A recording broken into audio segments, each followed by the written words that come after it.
Bonjour, je suis Jérôme Gélocha, je suis éclaireur de marque et précisément je suis directeur technologie et innovation.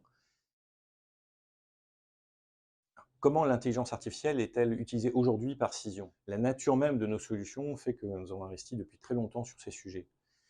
Pour être un peu précis, prendre l'exemple des outils de veille, nous intégrons des mécanismes d'IA depuis très longtemps dans l'analyse des contenus pléthoriques que nous traitons pour pouvoir donner des réponses en temps et en heure à nos clients sur les contenus qui les intéressent. Mais au-delà de cette sélection de contenu, l'IA permet d'enrichir les publications avec des analyses sémantiques, de tonalité, voire des traductions. Et puis, ça nous permet aussi d'imaginer de nouveaux leviers pour nos clients, pour être eux-mêmes plus efficaces. Je pense en particulier au Risk Score, qui est intégré dans certaines solutions, et qui permettent d'identifier quels sont les contenus qui sont susceptibles de porter préjudice à une marque. Et demain, vous allez me poser la question, je suis sûr, les équipes R&D de Cision sont en permanence en train d'imaginer de nouveaux cas d'emploi. C'est foisonnant pour donner une piste, et je ne dis pas qu'elle va être mise en œuvre parce qu'il y a une question de responsabilité, il faut qu'on analyse en fait si c'est pertinent, si ça a du sens.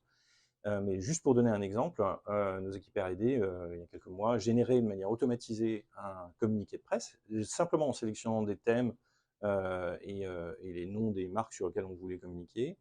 Donc ça, l'intelligence artificielle sait le faire. Elle sait faire également une sélection de journalistes, toujours à partir de ces thèmes, en indiquant quels sont les journalistes qui, a priori, sont les plus susceptibles d'être intéressés par ce contenu, et est capable de faire la traduction pour que le journaliste reçoive le communiqué dans la langue qui lui est la plus simple à lire, et donc tout ça de manière complètement automatisée. Est-ce que l'IA a des limites d'un point de vue technologique? Il y en a sûrement, mais je ne les identifie pas bien. En tout cas, elles sont vraiment très loin. Cela dit, il faut qu'on soit tous très conscients des avantages et des risques de l'IA, parce qu'on a tous un rôle à jouer dans ce domaine-là. Il y a des risques, notamment autour de la sécurité des données, autour de la lutte contre les fake news, autour des droits d'auteur auxquels Cision, nous sommes particulièrement attachés. Et tout n'est pas encore acté, légiféré, tant aux États-Unis qu'en Europe et ailleurs dans le monde. Et chez Cision, de notre côté, nous prenons à plein notre part de responsabilité sur ce sujet. Nous avons nommé un directeur IA, Anthony Cousins, qui veille à ce que Cision continue à développer des solutions d'IA générative de manière responsable et éthique, en garantissant la conformité aux différents cadres réglementaires émergents à travers le monde. Et plus que ça, nous avons pris les premiers publiquement position sur une utilisation responsable de l'IA dans la communication, en créant un code de déontologie.